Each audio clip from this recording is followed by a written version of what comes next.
ඔන්න අදාවේ මිස්ටර් කොත්තු එකට. දැන් මේක කොහොමත් හැමතැනම වයිරල්නේ. මම මෙතනට ඇවිල්ලා එදා ඔෆර් එකක් තිබ්බා. ලාර්ජ් චිකන් කොත්තු එකක් ගනිද්දී ඒ කියන්නේ 50% අඩු වෙනවා. ඒ කියන්නේ 1800 යාලගේ ප්‍රයිස් එක 900 වුණේ. 900ට අර ස්ට්‍රෝබෙරි ඩ්‍රින්ක් එකකුත් දුන්නා. ඒක නම් මෙලෝ රහක් නෑ ඇත්තම කිව්වොත්. කොත්තු එක ගැන කිව්වොත් දැන් මෙයාලා ගාව ඇත්තටම චේන්ජ් එකක් නෑ. මං හිතන්නේ බිස්නස් එකක්වත් වෙලා නෑ. ඒ වෙලෙත් කවුරුත් මේ හිටියේ නැහැ. තනිකරම හිස්සලා තිබි මං විතර හිටිය ඇත්තම කිව්වොත් දැන් මෙයාට මං සල්ලි දෙද්දී එයා කියනවා චේන්ජ් නැහැ කියලා. ඊට පස්සේ මං වාඩි වෙලා ඉද්දි මට කොත්තු එක ආවා. දැන් ඒක ලාර්ජ් කොත්තු එකක්.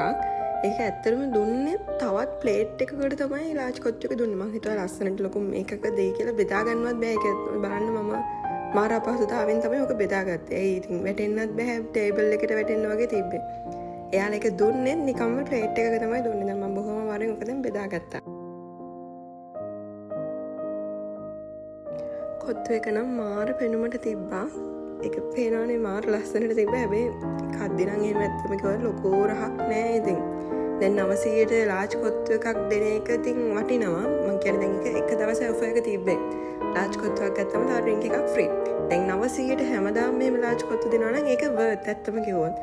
නැත්තන්නම් ඉතින් අර ලොකු රසක් නෑ. දැන් මෙයාලා අර ප්‍රොමෝට් කරන තරම් ඇත්තටම රසක් නැහැ. මම ඊට කලින් මිස්ටර් කොත්තු එකේ කාලා තිනවා රයිස් එහෙම කාලා තිනවා. දැන් කොත්තු එකක් try කළේ අද. එහෙම කියන්න තරම් ලොකු රහක් නෑ. ඉතින් 900ට නම් ඇත්තටම මාර වටිනවා. ඒ අස්සේ ඉතින් විරාජුත් ඇවිල්ලා හිටියා. අර ඔයාලා දැක්කද දන්නේ නැහැ TikTok එකේ මේ විරාජ් ගැන හොඳ වීඩියෝ එකක් කරලා තිබ්බ නේද මහතෙක් කෙනෙක්. දැන් මේ සෙල්ෆි එක ගන්න එයා. එයා කියලා තිබ්බේ ඒක විරාජ්ගේ අවුලක් නෙමෙයි ඒක මැනේජ්මන්ට් එකේ අවුලක් කොහොමම කියලා තමයි එයා කියලා තිබ්බේ. දැන් මට උතන්ට ගියාට පස්සේ තමයි තේරෙන්නේ ඇයි එයා ඒ වගේ වීඩියෝ එකක් කළේ කියලා. හැඳුනුම් කමට හරි සල්ලි වලට හරි තමයි එයා ඒ වීඩියෝ එක කරලා තියෙන්නේ කියලා මට අද තමයි තේරුනේ ඇත්තටම. ඒ වීඩියෝ එක ඇහුවට පස්සේ මගේ හිත වෙනස් වෙලා ගියා විරාජ් කියන එන මේ ඇත්ත තමයි ඒ කතාව කියන දෙයට ඇත්තටම මගේ හිතත් වෙනස් වුණා.